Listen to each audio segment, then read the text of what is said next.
Estamos, o Sol parece tão calmo e pacífico, mas assim como os seres humanos e basicamente todo o mundo vivo, o Sol tem suas próprias fases quando está mais ou menos ativo. Só que as consequências são muito maiores e mais caóticas quando ele se torna hiperativo. Vamos aumentar o zoom para ver o que está acontecendo lá em cima. Então, uma das maneiras de medir a atividade da nossa estrela é contar as manchas solares em sua superfície. Se trata de manchas escuras que se formam quando o campo magnético do Sol fica todo emaranhado. É simples, quanto mais manchas solares, mais ativo está o nosso Sol.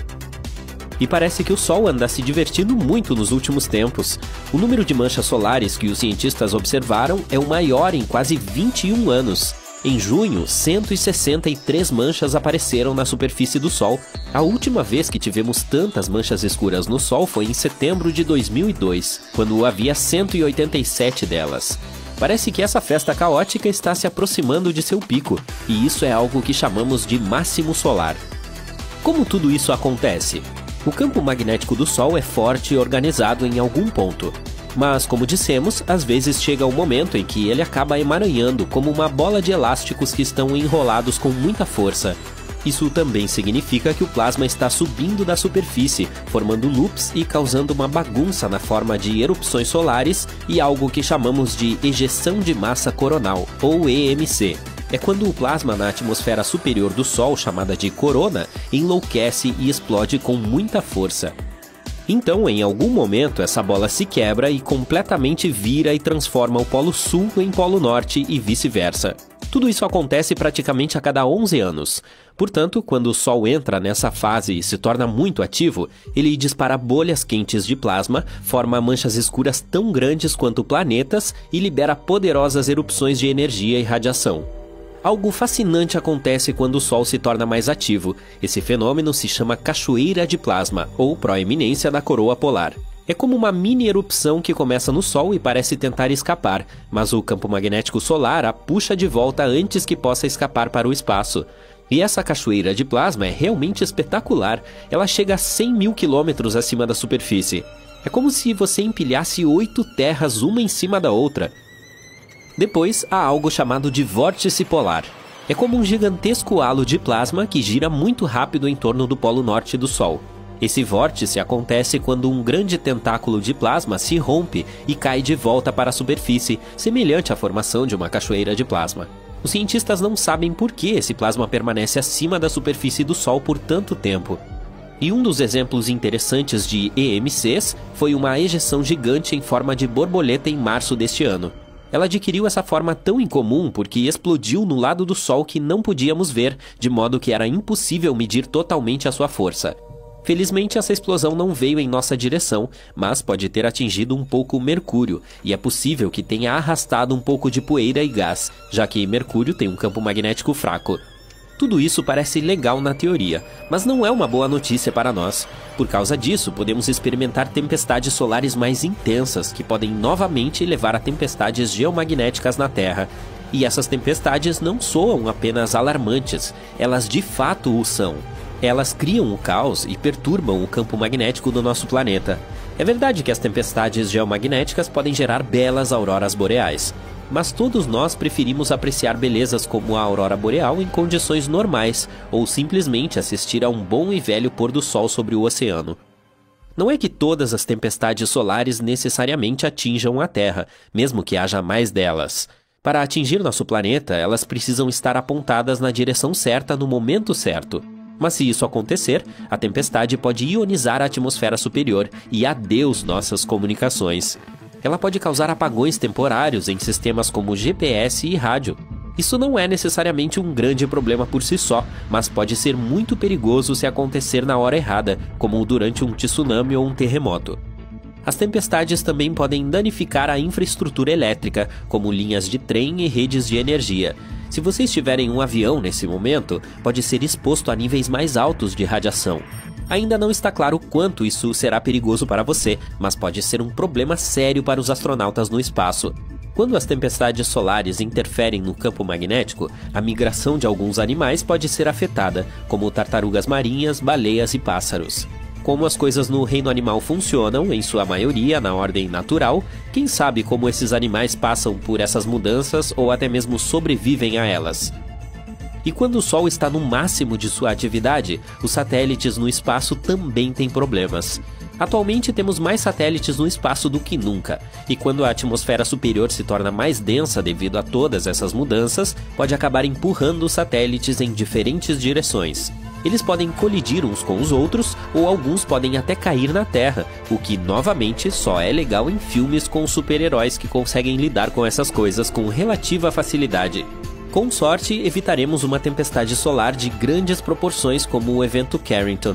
A história foi semelhante. Em agosto de 1989, astrônomos de todo o mundo observaram como o número de manchas solares estava ficando cada vez maior. Um homem chamado Richard Carrington estava entre eles. No início de setembro, ele estava desenhando as manchas solares quando de repente foi cegado por um flash de luz. Durou cerca de 5 minutos, mas foi espetacular. Mais tarde, ele o descreveu como um clarão de luz branca. Era uma ejeção de massa coronal muito forte e em apenas 17 horas e 6 minutos, essa tempestade atravessou o longo caminho entre o Sol e o nosso planeta natal e liberou sua força sobre nós, embora isso normalmente leve dias. E quando essa tempestade começou, máquinas de telégrafo em todo o mundo soltaram faíscas, operadores levaram choques elétricos e o papel até pegou fogo. As pessoas ficaram realmente assustadas e confusas porque nunca tinham visto um céu tão brilhante antes. Algumas até pensaram que era o fim do mundo. No dia seguinte, telegrafistas ainda não conseguiam trabalhar adequadamente porque a atmosfera da Terra ainda estava carregada. Eles até conseguiram enviar mensagens usando a corrente auroral em vez de eletricidade comum. Mas ela também trouxe algo incrível: auroras deslumbrantes no céu. Quem estava no Havaí ou em Cuba pôde ver as belas auroras boreais, enquanto quem estava no Chile pôde ver auroras austrais. Tudo isso está aumentando lentamente, mas de forma constante. Veja as erupções solares, por exemplo. O Sol está se preparando para virar, pois seus polos magnéticos estão se invertendo. Assim como a Terra, nossa estrela tem um norte magnético e um sul magnético. Mas ao contrário daqui, a inversão dos polos solares é mais frequente e mais fácil de prever. Espera-se que a próxima ocorra este ano, entre abril e agosto. Por mais apocalíptico que isso possa parecer, não é preciso se preocupar. Se você tem cerca de 30 anos, já passou por esse fenômeno mais de uma vez, pois o Sol gira a cada 11 anos. Provavelmente você não notou nenhuma mudança naquela época, porque esse processo não afeta muito a nossa vida. Só que dessa vez, as coisas podem ser um pouco diferentes. Na Terra, as correntes oceânicas são movimentos que desempenham um papel crucial na influência do clima e do tempo, distribuindo o calor do Equador para os polos. No Sol, essas correntes são mais parecidas com o oceano de plasma. Porém, elas não apenas transportam calor, mas também energia eletromagnética. Isso acontece porque o Sol é uma enorme bola de gases quentes e ionizados que continuam fluindo dentro de seu núcleo. Ao fundir átomos de hidrogênio e formar hélio, nossa estrela libera uma quantidade enorme de energia, levando a essas correntes elétricas de fluxo intenso. E sempre que há correntes, há campos magnéticos. É mais fácil de entender se você pensar naquele experimento clássico com um fio e um prego que provavelmente realizou na escola primária. Quando a eletricidade flui por um fio, ela cria um campo magnético ao redor dele. Portanto, quando você conecta um fio a uma bateria e o envolve em um prego, este se torna um ímã. Isso é semelhante à forma como as correntes elétricas criam campos magnéticos no Sol. Todo esse processo com a ajuda do qual o Sol gera seu campo magnético é chamado de dínamo. Não podemos observá-lo diretamente, mas podemos ver seus efeitos na superfície solar. Quando os fluxos de plasma e magnetismo se tornam instáveis e intensos, se manifestam como manchas solares. Você sabe, aquelas áreas escuras na superfície da estrela. Muito sobre como o dínamo funciona permanece um mistério, mas os cientistas aprenderam algo importante depois de observar essas manchas por séculos. O processo do dínamo segue um padrão. A cada década, aproximadamente, ele se reorganiza. Os campos magnéticos polares do Sol se enfraquecem, chegando a zero, e depois retornam, mas com a polaridade oposta. Na década de 50, os pesquisadores descobriram que quando as manchas solares começam a aumentar e a se tornar mais intensas, significa que os polos estão se preparando para uma inversão. E nos últimos anos, a atividade solar tem sido fora de série. Estamos falando de mais erupções solares, mais explosões de radiação eletromagnética e mais bolhas de plasma sendo ejetadas no espaço. É como se estivéssemos sentados na primeira fila da mais épica exibição de fogos de artifício do Sistema Solar. De fato, o Sol não tem estado tão animado há provavelmente 2 décadas. No momento, os especialistas acreditam que os campos polares estão quase em sincronia e se enfraquecem constantemente, aproximando-se cada vez mais de zero. Mas ainda não chegamos ao ponto de reversão. Embora possa parecer que o Sol muda seus polos magnéticos como um relógio a cada 11 anos, a verdade é que isso não é tão simples quanto parece. Esse caminho pode ser acidentado, e alguns aspectos do fenômeno ainda são muito difíceis de prever. Veja o último ciclo, por exemplo. O hemisfério norte começou sua virada magnética no início de junho de 2012, mas depois teve um pequeno problema e permaneceu em torno do ponto neutro até o final de 2014. Enquanto isso, no hemisfério sul, as coisas foram mais tranquilas, com a mudança de polaridade em meados de 2013. Desta vez, o Sol está realmente se comportando bem. As coisas parecem estar ocorrendo de forma mais suave neste ciclo, com os polos fazendo a transição de forma mais uniforme. Mas a questão é a seguinte: os processos de reversão nunca são os mesmos. É isso que torna esse fenômeno tão interessante de se observar. Mas, ao mesmo tempo, é difícil prever como isso nos afetará aqui embaixo. Aqui na Terra, não precisamos nos preocupar muito com essas intensas explosões solares que acontecem a 150 milhões de quilômetros de distância. Mas se, e eu enfatizo se, uma tempestade solar chegasse ao nosso planeta, a principal ameaça que ela traria seria provavelmente a interrupção dos satélites de comunicação no espaço. Entretanto, as coisas podem ser diferentes nessa inversão de ciclo que ocorrerá em 2024, porque o número de satélites disparou nos últimos anos. Por exemplo, somente o sistema Starlink de Elon Musk envolve mais de 4.000 deles. Todos, juntamente com os de comunicação e GPS, podem ser afetados ou até mesmo destruídos por uma forte tempestade solar. Embora as chances de uma poderosa tempestade solar atingir a Terra sejam baixas, isso não é impossível. Em 1949, durante o evento Carrington, ocorreu uma perto do pico do ciclo solar, fazendo com que as correntes atravessassem as linhas telegráficas, provocando incêndios e interrompendo as mensagens em todo o mundo. A Terra ficou em silêncio quando as comunicações telegráficas falharam. Imagine o que uma tempestade solar poderia fazer com o grande número de satélites que temos hoje. Isso poderia afetar tudo do que dependemos diariamente, desde comunicações e navegação baseadas no espaço até serviços de previsão do tempo. A distribuição de energia no nível do solo também poderia ser afetada. Você pode esquecer de assistir ao YouTube ou ao Incrível, porque se esse evento ocorresse hoje, poderia causar um apocalipse na internet, deixando inúmeras pessoas e empresas offline. Há uma previsão que diz que se um evento do tipo Carrington acontecesse hoje, resultaria em danos que variariam de 0,6 a 2,6 trilhões de dólares. E estou falando apenas dos Estados Unidos. Felizmente para nós, tempestades solares tão intensas quanto o evento Carrington ocorrem apenas uma vez a cada 500 anos, aproximadamente. Más notícias para os satélites de comunicação, mas ótimas notícias para os observadores de auroras. Durante o evento de Carrington, deslumbrantes auroras boreais iluminaram o céu enquanto os shows de luzes polares se estenderam muito além de suas faixas habituais. As luzes do norte foram vistas tão ao sul quanto Cuba e Honolulu, no Havaí, enquanto as do sul foram avistadas tão ao norte quanto Santiago, no Chile. Para muitas pessoas em todo o mundo, esse foi o primeiro vislumbre da aurora, deixando-as obcecadas com o céu excepcionalmente brilhante. Algumas pensaram que era o fim do mundo, enquanto outras começaram o dia cedo, pensando que o sol havia nascido depois de ouvir o chilrear dos pássaros e ver o céu brilhante. Hoje, sabemos que não há nada de estranho nisso, considerando que o aparecimento de auroras em latitudes mais baixas é um dos efeitos esperados da inversão do polo magnético do Sol. Normalmente, esses fenômenos deslumbrantes são encontrados entre 60 e 75 graus de latitude, mas durante a última inversão do polo magnético em 2013, auroras intensas foram observadas abaixo de 50 graus.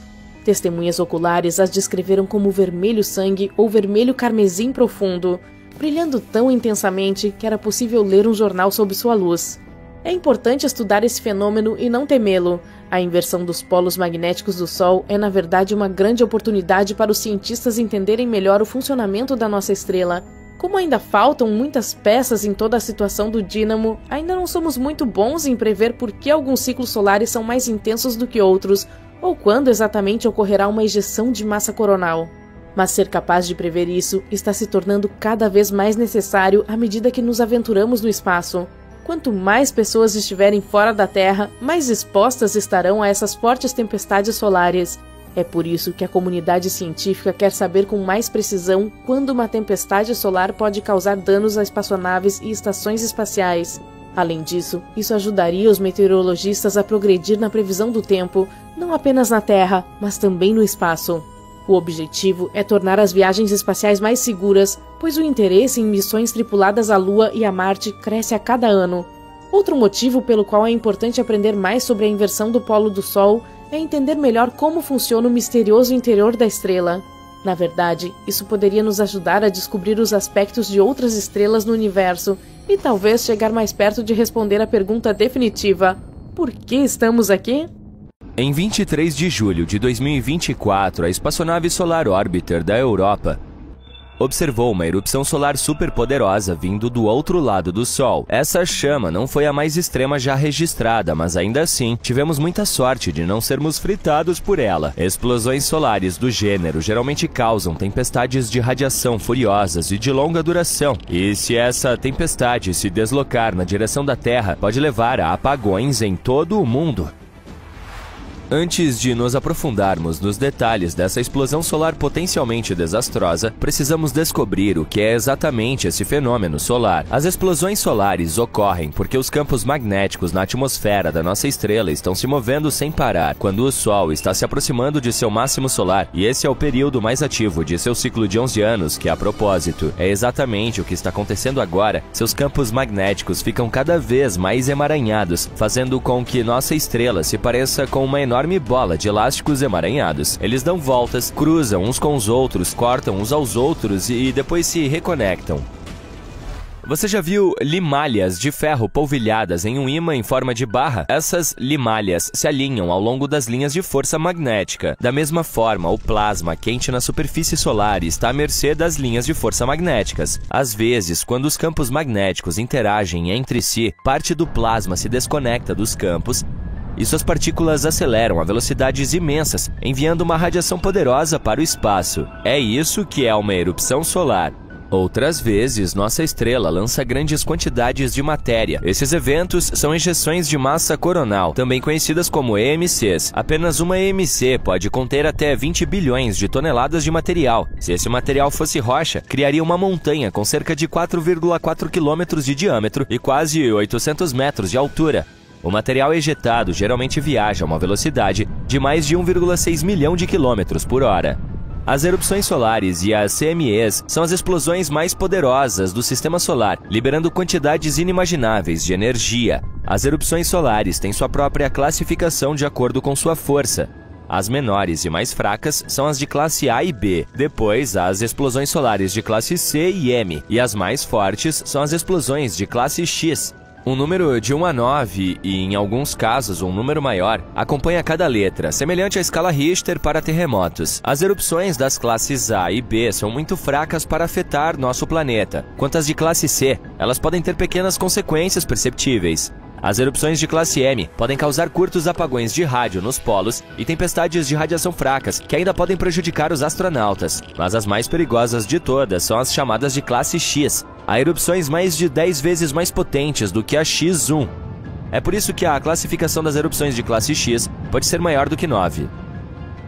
Agora, vamos voltar àquela recente erupção solar. Ela foi de classe X14. Já sabemos que isso significa que foi uma erupção extra forte. Outras grandes erupções que os astrônomos detectaram recentemente incluem uma erupção solar X12, que ocorreu no dia 20 de maio, e uma X10, que ocorreu no dia 17 de julho. Todas elas vieram da parte de trás do Sol. Se falarmos do lado terrestre da nossa estrela, a maior erupção solar registrada até agora nesse ciclo solar aconteceu no dia 14 de maio. Foi uma erupção de X8,7, que levou a apagões de rádio, e uma forte tempestade geomagnética, que levou a magníficas auroras em todo o mundo, ocorreu alguns dias antes. Poderosas ejeções de massa coronal acompanharam essa tempestade. Quanto ao clarão de classe X de julho, ele foi tão poderoso que poderia ter acarretado um fim trágico para nós. Felizmente, toda aquela explosão de plasma magneticamente carregado que acompanhou a erupção não veio em nossa direção. Se isso tivesse acontecido, teria sido uma tempestade solar e tanto. As auroras teriam sido incrivelmente impressionantes e um pouco aterrorizantes em sua magnificência. Mas, ao mesmo tempo, uma explosão tão dinâmica de partículas energéticas lançadas em nossa direção poderia ter causado grandes problemas tecnológicos e apagões elétricos, como o evento de 1989, que prejudicou gravemente a rede elétrica de Quebec, ou uma catástrofe muito anterior que ainda assim conseguiu causar muitos danos ao mundo. Estou falando do evento Carrington, que ocorreu em 1859 e foi a primeira explosão solar documentada que afetou o nosso planeta. Aconteceu no dia 1º de setembro e recebeu seu nome em homenagem a Richard Carrington, o astrônomo solar que testemunhou a erupção por meio de seu próprio telescópio e desenhou as manchas solares da nossa estrela. De acordo com os cientistas, essa erupção foi a tempestade solar mais poderosa documentada nos últimos 500 anos. O evento Carrington provocou auroras que eram visíveis até o sul do Caribe. O evento causou graves interrupções nos serviços de telégrafo em todo o mundo, chegando a dar choques em alguns operadores de telégrafo e provocando incêndios depois que as descargas das linhas inflamaram o papel telegráfico. Outra grande erupção solar que ocorreu em 4 de agosto de 1972 destruiu a comunicação telefônica de longa distância em alguns estados, inclusive Illinois. Esse evento até fez com que a American Telephone and Telegraph Company reformulasse seu sistema de energia para cabos transatlânticos. Agora, vamos para março de 1989, quando duas EMCs superpoderosas desencadearam uma tempestade geomagnética que, por sua vez, provocou um apagão de energia no Canadá no dia 13 de março daquele ano. Esse blackout deixou cerca de 6 milhões de pessoas sem eletricidade por 9 horas. Disse que a erupção interrompeu a transmissão de energia elétrica da estação de geração Hydro-Québec e derreteu alguns transformadores de energia em Nova Jersey. Ainda assim, essa erupção solar não chegou nem perto da potência do evento Carrington. A tempestade solar do Dia da Bastilha recebeu o nome do feriado nacional francês porque ocorreu no mesmo dia, 14 de julho do ano 2000. Foi um evento de classe X5 que causou curto-circuito em alguns satélites e resultou em apagões de rádio. Ainda é um dos eventos de tempestade solar mais observados. De outubro a novembro de 2003, a nossa estrela desencadeou uma série de grandes erupções solares e ejeções de massa coronal, e elas de fato atingiram a Terra e sua atmosfera. Essas tempestades solares, também conhecidas como tempestades solares do Dia das Bruxas de 2003, fizeram com que as aeronaves fossem redirecionadas, afetaram os sistemas de satélites e causaram quedas de energia na Suécia. Além disso, o Observatório Solar e Heliosférico não pôde cumprir suas funções durante esse ataque solar. No dia 28 de outubro de 2003, o Sol enviou uma grande explosão solar em nossa direção. O fogo foi tão poderoso que sobrecarregou o sensor da espaçonave que o estava medindo. O sensor atingiu o máximo em um impressionante X28. Mais tarde, porém, os cientistas descobriram que a chama havia atingido um pico de força de cerca de X45. Outro fator que tornou as tempestades do Dia das Bruxas tão assustadoras foi o fato de terem ocorrido em um período do ciclo solar em que a atividade solar costuma ser tranquila, ou seja, de 2 a 3 anos após o máximo solar. De acordo com as estatísticas da NASA, apenas 17 poderosas erupções irromperam da nossa estrela durante esse período. O Sol lançou outra erupção solar de classe X no dia 5 de dezembro de 2006. Foi uma erupção de classe X9 que interrompeu as comunicações entre os satélites e a Terra e os sinais de navegação GPS por cerca de 10 minutos. Essa tempestade solar foi tão poderosa que até danificou o instrumento de imagem solar de raios X do satélite GOES 13. Ele sofreu danos em vários pixels de seu detector. Em fevereiro de 2022, a SpaceX experimentou o poder aterrorizante da nossa estrela quando uma tempestade geomagnética devastadora destruiu 38 satélites da Starlink no valor de dezenas de milhões de dólares. Isso aconteceu pouco depois de eles terem sido implantados. Infelizmente, os satélites da Starlink são especialmente vulneráveis a tempestades geomagnéticas, pois são lançados em órbitas de altitude extremamente baixa, entre 96 e 193 quilômetros. Eles também dependem de seus motores de bordo para superar a força de arrasto e se elevar até a altitude final de cerca de 563 km sobre a superfície do planeta.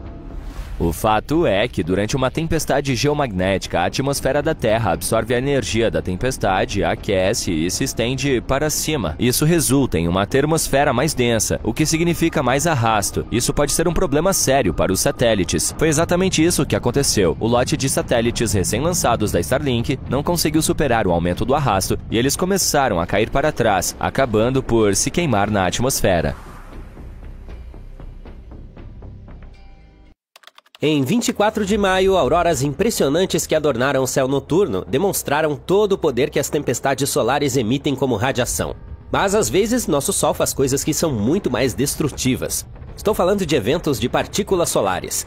Durante esses eventos, explosões de prótons vindas diretamente da superfície do Sol podem disparar como gigantescos holofotes cósmicos.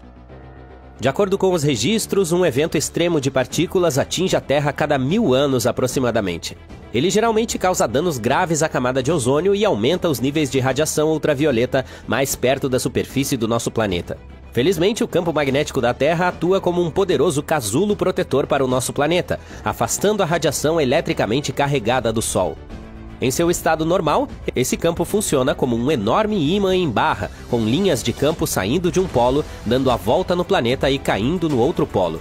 Essa orientação vertical do campo magnético nos polos permite que parte da radiação cósmica ionizante atravesse o campo até a atmosfera superior. Lá, ela interage com as moléculas de gás e produz o brilho que conhecemos como auroras. Mas com o passar do tempo, a bolha protetora da Terra muda. No século passado, o polo magnético norte se deslocou pelo norte do Canadá a uma velocidade de cerca de 40 km por ano. Além disso, ele se enfraqueceu em mais de 6%. Ainda mais chocante é que, de acordo com os registros geológicos, houve períodos de séculos e milênios em que o campo magnético do nosso planeta estava super fraco ou totalmente ausente. Mas falaremos sobre esses períodos trágicos mais tarde. É fácil imaginar como seria nosso planeta sem sua bolha protetora se olharmos para Marte. O planeta vermelho perdeu seu campo magnético global há muito tempo. E quando esse campo desapareceu, a maior parte da atmosfera de Marte também desapareceu. Em 24 de maio, um forte evento de partículas solares atingiu o planeta. Ele interrompeu a operação da espaçonave Mars Odyssey e fez com que os níveis de radiação na superfície do planeta vermelho subissem cerca de 30 vezes mais do que o que uma pessoa recebe durante uma radiografia do tórax. A atmosfera externa do Sol emite constantemente um fluxo variável de elétrons e prótons, o vento solar. Ao mesmo tempo, a superfície da estrela também produz explosões de energia, principalmente prótons, durante eventos de partículas solares. Essas explosões de energia estão relacionadas às explosões solares, explosões extremamente potentes de radiação eletromagnética que podem durar de minutos a horas. Os prótons são muito mais pesados que os elétrons e carregam mais energia. É por isso que eles podem atingir níveis mais baixos da atmosfera da Terra, excitando as moléculas de gás no ar. Essas moléculas excitadas emitem raios X invisíveis a olho nu. Dezenas e centenas de eventos de partículas solares relativamente fracos ocorrem durante cada ciclo solar. Agora vamos falar sobre os ciclos solares por um minuto. À distância, o Sol parece calmo e estável, mas se você aproximar o zoom, verá que sua superfície está constantemente fervilhando e se agitando. Ela continua se transformando de um oceano uniforme de fogo em um caos de plasma deformado e vice-versa em um ciclo repetitivo. A cada 11 anos, aproximadamente, o campo magnético de nossa estrela se enrosca. Imagine uma bola de elásticos bem enrolados. É assim que ele se parece nesses momentos. E então, em um determinado momento, ele se rompe e vira completamente, transformando o Polo Norte em Polo Sul e vice-versa. Logo antes desse evento, o Sol aumenta sua atividade. Ele começa a cuspir bolhas gigantes de plasma incandescente, emite poderosos fluxos de radiação e apresenta manchas do tamanho de planetas. Esse período tem o nome de máximo solar. É um período bastante perigoso para a Terra, pois ela é regularmente atingida por tempestades solares. Essas tempestades têm o potencial de interromper as comunicações e danificar a infraestrutura de energia. Pior ainda, as tempestades solares podem prejudicar os astronautas que trabalham no espaço e até mesmo fazer com que os satélites colidam com o planeta. Quando o ciclo termina, ele volta ao mínimo solar e, em seguida, começa um novo ciclo. Enfim, voltemos aos nossos eventos de partículas solares. Os pesquisadores encontraram vestígios de eventos solares extremamente fortes ocorridos ao longo da história da Terra. E alguns deles eram milhares de vezes mais fortes do que qualquer coisa que nossos instrumentos modernos já registraram. Esses eventos extremos de partículas solares ocorrem aproximadamente a cada poucos milênios. O mais recente ocorreu por volta do ano 993 da Era Cristã. Além do efeito imediato que tem, os eventos de partículas solares podem dar início a uma cadeia de reações químicas na atmosfera superior.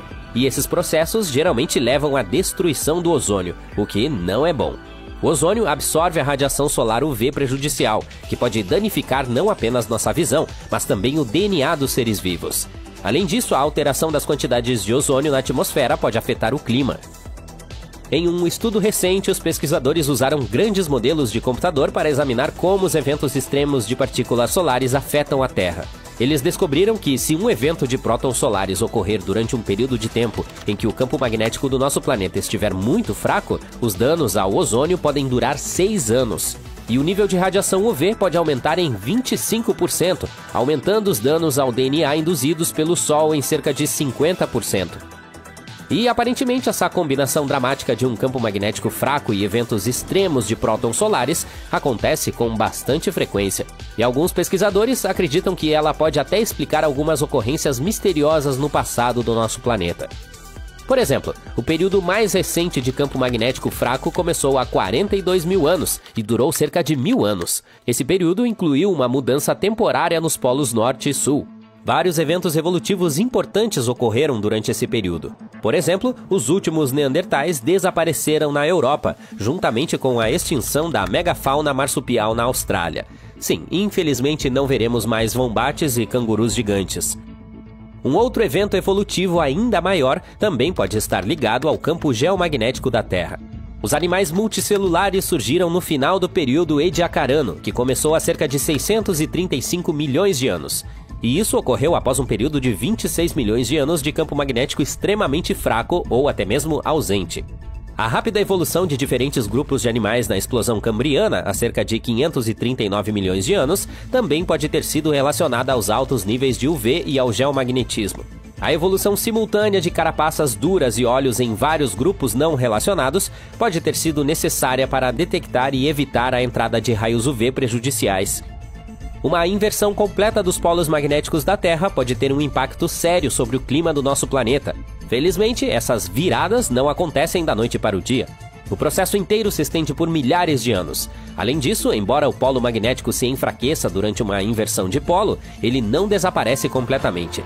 É por isso que a magnetosfera continua protegendo o planeta dos raios cósmicos e das partículas solares carregadas, embora possa haver alguma quantidade de radiação particulada que chegue à superfície da Terra.